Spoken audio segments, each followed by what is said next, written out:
She smiled in that smug, polished way, the same one she used when she knew she'd won. "You're single," my mother said, as if the word was in infection. It would have been embarrassing.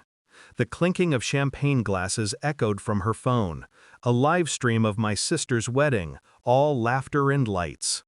My seat at the table was empty, as planned. My invitation never existed. They didn't even bother pretending. That night, I didn't cry. I didn't rage. I sat in silence, watching the video replay again and again. My mother's voice carried over the music, sweet and poisonous. Best day of our lives. Ours, not mine. My sister, Anna, used to sneak into my room as a kid, steal my lipstick, wear my heels, ask for advice about boys. I'd laugh, brush her hair, call her my shadow. She wanted to be me, and I let her. When I left for college, she took my place, in my room, in my parents' hearts. Every visit home, there was less space for me. My successes became luck, my choices mistakes. Then came Michael. He'd been my boyfriend first. 2 years of quiet loyalty, the kind where you share future plans and believe them. I introduced him to my family over dinner. Anna smiled too much that night. My mother noticed. My father didn't care. By the next Christmas, they were together. "It just happened," Anna said. "You were gone. We connected." My mother placed a hand on her shoulder, like blessing a bride. They called it love. I called it theft. I disappeared for a while after that, stopped answering calls, stopped visiting. I think they enjoyed my silence. It made their guilt easier to ignore. But silence isn't surrender. It's incubation. I built my own life, quietly, deliberately. My work in cybersecurity gave me more access than anyone realized. My company specialized in digital audits, privacy recovery, data tracking. In other words, I knew how to find things people wanted buried. 3 years passed. Then came the wedding announcement.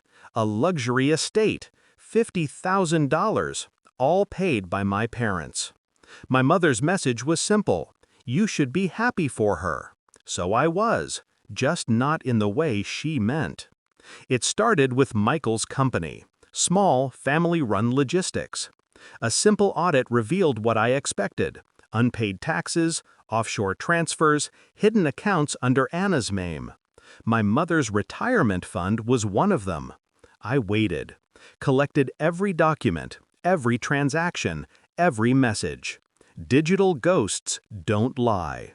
Then I built a trail, not toward them, but away from me. Anonymous tips to the authorities, subtle leaks to competitors, a gentle push to a journalist I'd helped once. Each domino fell in perfect rhythm. By the time Anna walked down the aisle, the fuse was already burning. The next day, she showed up at my apartment, glowing, triumphant, still in her honeymoon makeup. "Best day ever," she said, waving a photo in my face. "You'll never have one." Her words were a knife, dull but deliberate. I smiled. Maybe. Then I placed a photograph on the table. Her smile froze. It was a bank transfer. Her name, Michael's signature, my mother's approval. Dates, amounts, accounts. Every secret she thought was buried.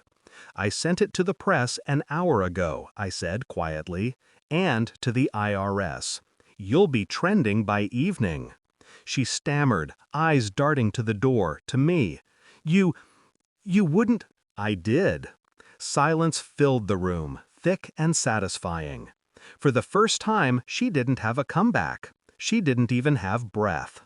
The fallout came fast. Headlines, investigations, frozen assets.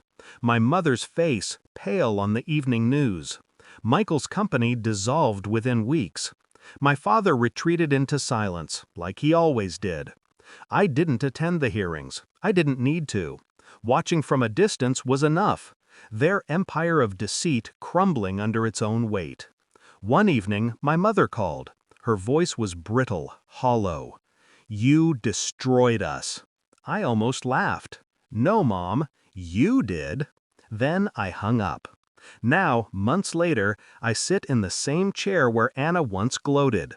The photo she showed me that day lies beside mine. 2 frames, 2 moments. Hers smiling in white, the illusion of happiness. Mine, her frozen face when truth landed. It's poetic, really. They spent $50,000 on a wedding. I spent nothing, just patience and precision. My revenge didn't come from hate. It came from justice. Cold, methodical, final. Some wounds don't bleed. They calculate. And when the time is right, they collect. Final reflection.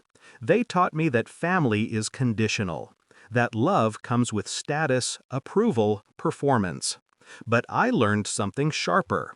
Power doesn't shout. It whispers, plans, and waits. I didn't need an invitation to their celebration. I was planning the ending.